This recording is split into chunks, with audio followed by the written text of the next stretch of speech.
Throw. It would be nice to have a blow. Throw. It would be nice to have a blow. Throw. It would be nice to have a blow. Throw. It would be nice to have a blow. Throw. It would be nice to have a blow. Throw. It would be nice to have a blow. Throw. It would be nice to have a blow Throw. from your mom.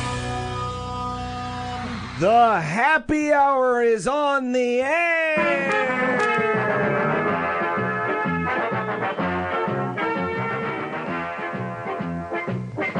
You betcha. We got football tonight. Minnesota, Ohio State, 7 o'clock on Fox. We got Boise and UCF. 6 o'clock, right? Yep, that's on at the top of next hour and 5 away. I'm assuming that's on one of the four-letter networks. That is on the big dog, baby. The big dog. ESPN, the OG. Oh, great. We got that. I'll say, of course, thinking of the people in New York and all of the other stuff that they're going through. But I'm also a little... But! I did want to watch a little of Rutgers and Temple tonight, too. Oh, get out, baby. Wanted to watch a little of Rutgers and Temple, so I'm bummed that we won't be able to watch that one as well. Darren Ruff just drove home Chris Bryant. And the Giants have taken a 2-1 lead over the Brewers. Way to go, Darren Ruff. Look at you rooting for the Giants. I'm rooting for Darren Ruff. You're a new man, John. I'm rooting for Darren Ruff. Former College football's Creighton Blue back. Jay, former West Side Warrior Darren Go Ruff. Giants! Go Giants! I mean, honestly, I'll probably be rooting for the Giants in the playoffs. I don't want the Brewers and I don't want the Dodgers. Yeah. I'm trying to figure it. Nick asked a question earlier, like, who's supposed to win the World Series? And you just saying that now has me thinking, like, yeah, who am I going to be rooting for in this postseason? I don't know. I'll figure it out by the time it arrives. I mean, if the Brewers are making it, and so will the Brewers and the Rays have never won a World Series. I believe there's only 4 franchises that have never won a World Series. That is an insane stat. Brewers, Rays, Mariners, Rangers. Wow. I believe are the only 4 left. Isn't that nuts when you consider that means, and I know, the Marlins have won, the Diamondbacks have won, new money franchises, and the Rays played in one. Rays Not have that played long in ago. 2. That's right, they have played in 2. Man, that's crazy. Yeah, they're the. I think we did this math when the Nationals won because the Nationals were a first time ever the winner. last new winner. But I think baseball's the closest sport to having everyone having won a championship. Meanwhile, in like the NFL, there are franchises who haven't won, but almost everyone has made it. You have the Browns, the Lions, and then it's like the Jaguars, Browns, Lions, Jaguars, Texans. I think that might be it in terms of who's made it. Of who's not made a Super Bowl? Or who's not made a Super Bowl, yeah. Meanwhile, everybody else has. Right. Isn't that crazy?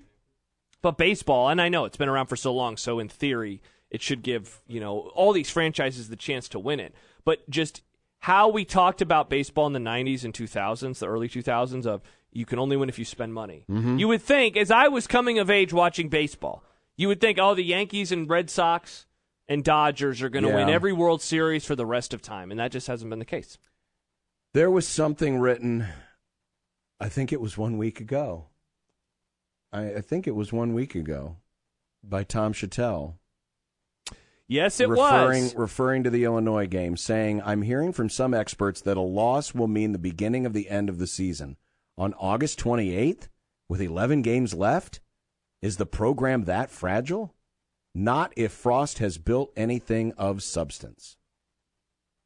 Yet, we're looking at today. Oh, Rockies also haven't won a World Series. Rockies, yes. There's one. Yeah. There's one.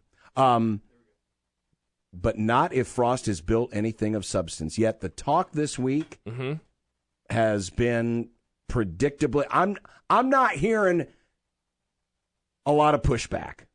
No. I'm not hearing a lot of pushback. If there's one thing I'm surprised about this week, I still thought we would get a healthy amount of pushback to those who are openly questioning whether or not this thing is going to work out. I thought so, too. And it's been very, very quiet on the pushback front. I'm not saying that for good or bad. I'm a little surprised by that. Yeah, look, those who have been listening to the show for a while know how I have felt. And I have said multiple times, during the offseason, I thought if they lost the Illinois game, the season could really go off the rails. Well, now here we go, potentially. Mm-hmm. And I think then that the listeners gather how I feel about the coaching staff and the acumen and the overall talent level of the program. All of that aside, I expected the game to finish, and I thought that I would read some opinions that were over on my side of the ledger, but that there would be a healthy amount of, it's only one game, have no fear, and I have not sensed that. John, it really struck me, and I'm guessing it did you as well. The tone of the writing was almost like it was like it was a November game. It was like it was Black Friday. It was like I was reading articles after a loss to Iowa that finished up a 4-8 season that said, this is our eulogy, goodbye. And yet, it is only game one. It is now finally September. You know, this game happened in August, which added this extra tinge to it. It was week 0. Barely anyone else in the sport was playing. And yet it wasn't like we had started digging the grave. It was like we were putting the dirt on top of it. And, you know, I remember when we brought up that Chattel statement, that part of his column last Friday. You know, is the program that fragile? Not if Frost has built anything of substance. My argument, of course, would be, well, I think it is that fragile. But this would be an opportunity for them to prove us wrong. You know, all of the negativity aside, and I don't think we'll learn a whole lot the next 2 weeks, positively, maybe negatively. I mean, there is still a lot in front of them. And in a way, I think that overcoming what has happened and transpired over the last week would be more impressive than anything that they have done so far. But I believe you said on this program last week, if they lost this game and won 6, that would be more impressive than if they won 7 games. It would be. If they go to a bowl. I definitely agree with you now. I wasn't sure about it last week. I definitely agree with you now, just based on the feel of how things are right now in the moment. How that game transpired, that they were down 30-9, that it was all levels. Special teams screwed up, defense screwed up. Not a whole lot, but they still did. The third quarter was bad. Offense was what it was. And individual players, they didn't improve. The running game was non-existent. The offensive line struggled. Adrian Martinez had a back-breaking turnover. Like, all of that stuff. If they get to a bowl game now, you know what, man? It really would have me thinking, that they do have the mental toughness that I have doubted this entire time. And you can say, well, they shouldn't be in this position in the first place. They shouldn't have to work this hard to get to a bowl game, and that's a very fair statement. But as of right now, they have to go 6-5. They have to go 6-5 against a very tough schedule that, you know, they'll get these 2 games out of the way. Theoretically, they're 2-1, and then it's gonna be a dogfight, and they're gonna have to scratch and claw just to get to 6. Now, I don't think they will, but if they do, I will show up on that Black Friday, and I will say I was wrong, and this mental fortitude is way better than anything I imagined, and that could be a positive. It could be a positive, and that's why it's going to happen. And that's where these next two games are important from just this standpoint. Don't add to the misery. The goal of the next 2 weeks is don't add to the misery. Don't continue to build the doubt. There is nothing you can do. There is nothing you can do that is going to make people forget about last Saturday over the next 2 weeks. There's just not. Because Fordham is Fordham and Buffalo is Buffalo. Yeah.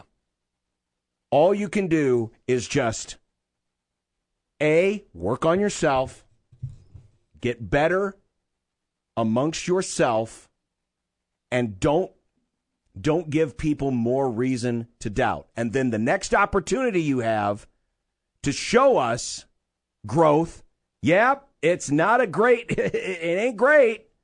It's not a good testing ground. Going to Norman, Oklahoma. But that's your next time you have to make an impression on this audience. It's the next time you have to make an impression. And that game's probably going to be about moral victories. Yeah. But then the game after that, Michigan State, that becomes the next test of, okay, now you're 2-2. Now you got to go back on the road in the Big Ten Conference. Here's another team you should beat. Now prove it to me. Johnny Pick says it's because it's not just one game. We have all seen this all before. And that's also where I'm at. And look, I admit right now, I am trying to find something we should be looking for. I wrote down a question for you earlier, John. Is there anything possible this weekend or versus Buffalo that would show you they're not fragile? Or can Saturday only confirm what you already think? Because we have talked about this game ad nauseum, and yet we haven't talked about the game. And we really won't talk about the game tomorrow. It will be all the mental stuff. It will be about clean football. And so I wrote that question down, and I racked my brain. What could they do this weekend that would show me that they are stronger mentally than I am projecting them to be now? There's nothing. Let's not make this out to be. And for the record, nothing. I do agree. There is nothing. You're playing an FCS school that you added to the schedule because you needed to play a game. Yeah. That's it. This is a bye game. There's nothing you're going to learn from it. There's nothing. Now, maybe internally, maybe they can figure out some things. Mm-hmm. But you're not going to impress anybody. And you're not going to face real resistance. Your next chance at real resistance is in a couple of weeks. But it ain't this week. And it's not the next week either. At least to the point where people are going to go, okay. I mean, Buffalo could be real resistance. Yeah. But if it is, it's going to cause even more doubt. And if it causes even more doubt, then guess what? The mental strain of that gets added to the strain from last week. Then you go into Oklahoma and it's like, oh, God. Was it with Ravi earlier or with Robin where you mentioned the early part of the game and the crowd, the murmurs? Ravi. See, man, that's the thing that I worry about because it's already, I mean, we're all very pessimistic right now with this program. This game itself, this game, John, has so much baggage. It's so odd. It's an FCS opponent that hasn't played a Big Ten team since, 1941? And there is so much that goes into the conversation with this. Why is it on the schedule in the first place? Well, the Oklahoma fiasco. Mm-hmm. The sellout discussion that surrounds all of this, or the lack thereof, and the idea behind what they did this week. So there, you have that going for it. It's the first game with fans since Iowa on Black Friday in November of 2019. I mean, it's just for a game that we all agree collectively can't show us anything from a good perspective. It has this angst to it that it really shouldn't. FCS games should have no angst. It should be get in, get out, have an hour and a half period of reaction, see you later. Mm-hmm. And yet I know if they allow a touchdown early, I've been there, you've been there. I know how that place reacts. I know what happens when they fall down, and I know what happens when they fall down when there are large chunks of the fan base that either don't believe in them or are skeptical. I know what happens, and I know how that place sounds. And I've seen it affect them on the field a lot over the last, 20 years. And so I'm so curious as to what it looks like early. And do people come across as being happy to be there? Because, I mean, the thing that really sucks about all this is, and we mentioned the NBA Finals earlier, 2 months ago, I know that Fordham wasn't a game that we were excited for, but it was still like, man, it's going to be so cool to have a game again and have fans again. And now all of that is gone. There's none of that, and hey, there's the Delta variant, and so people aren't feeling safe anymore. So it sucks that this has lost that, and then on top of it, everything else. Well, it kind of leads into the Dirk Chatelain column from this morning, talking to fans, and the despondency that's now reached those fans. The guy who's had season tickets since the 60s. It's ruining my love of all things college football. Well, and I'm sensing that from a lot of people right now. My group of friends normally very excited for the opening Thursday. It seems like I'll watch, but I'm not as excited as I usually would be. One fan said, "Will the stadium be half empty? Will the team get booed? Will anyone care? Could be a moment to remember for all the wrong reasons." I think that might be the end of Husker fandom as we know it. Wow. I tend not to believe that way. I tend to think, hate to say it, but Nebraska fans have had this unrealistic look at themselves. They see a different they have historically seen a different reflection in the mirror than what it actually is. And that is, well, look at our sellout streak. We're very loyal. We applaud the opposing team. We're all good fans, blah, blah, blah, blah, blah. And I'm not saying you're bad fans. Don't get me wrong. But you're fans. Yeah. You're not a lot different from a lot of other fan bases that I've come across in my life. You just show up more often. You just happen to show up more often. You buy the tickets more often. Like it is in Philadelphia, like it is in Los Angeles, like it is in Chicago, like it is in Columbus, Ohio, or Norman, Oklahoma. If the team performs badly, the fans react badly. Yeah.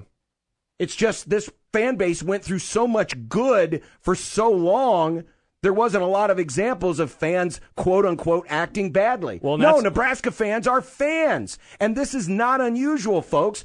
The Chicago Cubs have been eliminated, basically, from the playoffs for the last 2 months. I haven't watched. I turn on the game every now and then, but it's on in the background. I'm not like with rapt attention with my fingers, my white knuckles gripping the edge of the couch, sweating with every pitch. No, when your team stinks, of course you still love them. You still want them to be good. But when the season feels kind of over, you just kind of fade out. And you find other things to do, or you watch other teams or watch other games. That's what normal fans do. Yeah. And that's what now Nebraska fans are coming to grips with, finally, after multiple generations of, quite frankly, unrealistic performance.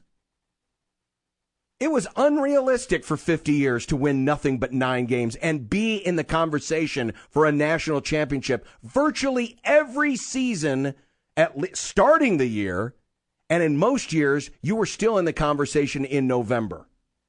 Bare minimum. That was bare minimum. That doesn't happen. And that happened for 50 years.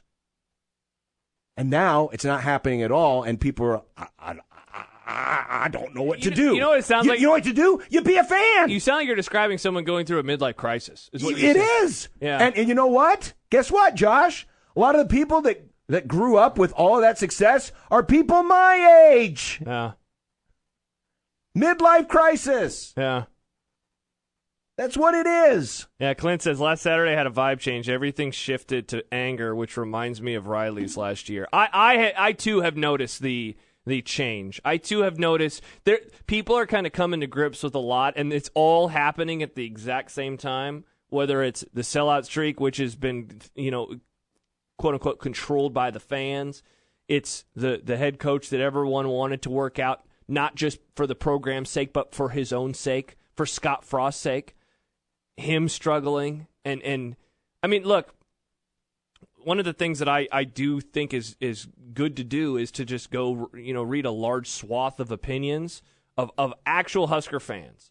Whether it's the ones that people would describe as positive, people would describe as negative, people would describe as kind of whichever way the wind blows, they're going. And I did notice a shift in all three of those phases. The ones who have been pessimistic, it was, well, this is exactly what I was worried about. The ones who shift with the wind, well, they were shifting negatively. And the ones who are always positive, for them, I don't even know how to describe it, man. It's almost kind of made me sad just seeing their viewpoints, because it's coming to a realization that this is just not meant to be. Mm-hmm. Big Red Cornhead disagrees. Big Red Corn. You're listening to Big Red Cornhead. Slow down with the doom and gloom, boys. Lots more season left. I can understand being realistic, but geez. I mean, hey, Big Red Cornhead, it's not just me. I mean, I'm just reading stuff from the fans. Yeah. I gave you a little bit of glimmer. I said, hey, you can't make anything better over the next 2 weeks, but then your next chance is Oklahoma, and the next chance after that is Michigan State. Mm-hmm. Brian said, to be a positive boy, looking ahead to Saturday, you can see how the coaches and players respond when something goes wrong. Do they stick to a game plan, don't abandon the run, or just put the ball in Adrian's hands? There you go. That's something to look for. Hey, they carried the ball a couple of times on a drive, and they only got 4 yards combined.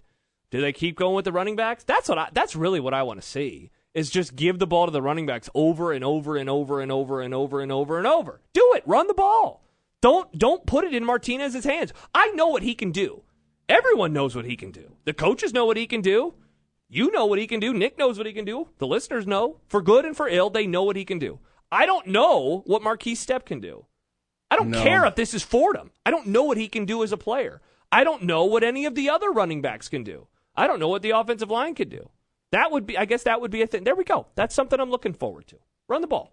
Take the ball out of Martinez's hands. He doesn't need to touch the ball. And now he will every play because he's a quarterback. But get the ball out of his hands. What if they still have problems running it? Then I'm concerned. So I guess okay. Can I really get more concerned? I guess. I'm sorry, Big Red Cornhead. I just had to ask that question. Hi, Scott. Thanks for waiting. You're in the zone. Hey, guys, you bet. Josh, what you said about the 6 and 6, that was pretty good wisdom. I like that. So, I think I know it's frustrating to me and maybe to a lot of fans. Like when you're in this state as a program, as a fan, you want to be able to gauge what do we really have here? Like was week 1 a fluke in this season, or what do we really have? And I don't think we're going to know anything for a month because there's nothing in the next 2 weeks outside of us looking horrible in a close game that's going to tell me what we have. If we win handily, I won't know what we have. We're going to go to Oklahoma. If we get beat by 38, I don't think that'll tell me what we have. It's probably going to be 1 or 2 weeks into the rest of the Big Ten season to really get a handle on what we think we have. So that's kind of frustrating. Yeah. And I'll just mention one other thing. And I'm an eternal optimist. I admit it. But the one thing that's really concerning to me, the fact that we're all so desperate to identify what is wrong and what that thing is, and nobody knows what it is. There's too many theories. To me, that makes it all the less likely that we're able to find out what it is and eventually fix it. So that hurts my confidence a little. Anyway, thanks, guys. Thank you, Scott. No, Appreciate and look, I know that I just tried to describe something that we can look forward to, and I don't think that I'm being disingenuous when I say, hey, if they run the ball and just stick with it, like, is it going to change my opinion on the year? No, but I'd at least be impressed that they tried. But that is the part that stinks about. You could even, John, say the next 3 weeks, because if all goes chalk, should be a blowout, should be a blowout, should be a blowout, just from the other side of things, and so that's always the real big bummer with the way non-conference schedules can kind of work out in college football.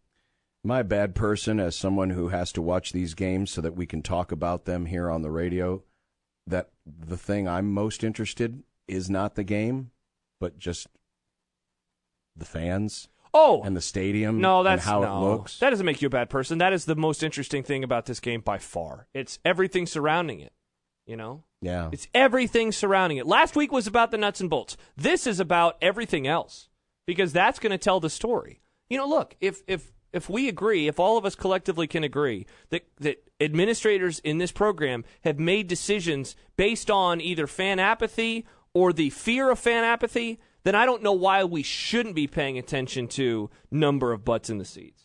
I don't know why we shouldn't be paying attention to all of that. Yeah, obviously it's, or the vibe. How many empty seats there are, or, it's how they're reacting. How's the reaction going to be when they announce the sellout, when they announce the crowd? What's the crowd going to be announced as? Mm-hmm. Will there be the murmurs? If things go poorly? Will there be a lot of energy? There's been times where I've kind of anticipated that the crowd might be on the negative side, and yet they came out fired up. See, and that really wouldn't surprise me if backs against the wall isn't just a on the field thing, but it's a fan thing. Absolutely, I want to read this email from Dustin real fast before we go to break, Nick, because he sent it last week, and I think he thinks we're ignoring him because he was really negative. Dustin, we're not ignoring you. We just got lost in the cracks. He says, this was before Illinois. Unfortunately, Illinois is going to embarrass Nebraska in the opener. Dustin, you're right there. Brett Bielema is a better Big Ten coach and has a better team. All right. Nebraska's offense, unfortunately, is starting over again for a third year. No experience at all the skill positions with the exception of quarterback, but he has proven that he cannot make great decisions under pressure. The defense should be better, but not having an offense that cannot move the ball once again against the defense will probably look like they are struggling. Nebraska will probably only win 2 to 3 games this year, and we will probably fire Frost. I hope I'm wrong, but this is the reality of what is going on in Lincoln. There you go. Dustin. Happy, Dustin? Congratulations, Dustin. Coming up, Big 12 might be 12 again. College football playoff may never be 12 again. And what you say on 1620 The Zone. Hey, everyone. Josh Peterson here for the FanDuel Sports Book. We talked earlier as we wrap up 25 teams in 25 days about Clemson. They have a huge game this weekend, perhaps the biggest game of week one and one that will decide the rest of the college football year against Georgia. And FanDuel is hooking new users up with enhanced 30-1 odds for the first big college football game of the season. The aforementioned matchup between Clemson and Georgia. All you got to do, pick either Georgia or Clemson to win, and you could turn $5 into $150. I am going to stick with it. I've said it all offseason. They've had a lot of injuries. We talked about the injuries this week. Wide receiver this, defensive line that. Give me Georgia plus the points. Heck, I might even dabble in on the money line. Sign up and make your first deposit to kick off the college football season on America's #1 sportsbook, the FanDuel Sportsbook. Download the app today. Put in that promo code Josh162 and get enhanced 30-1 odds on Georgia v. Clemson. That is the FanDuel Sportsbook promo code Josh162. 21 plus and present in Iowa. New users only. Must wager in designated offer market. $10 first deposit is required. $150 max bonus. See full terms at sportsbook.fanduel.com. Gambling problem? Call 1-800-BETS-OFF.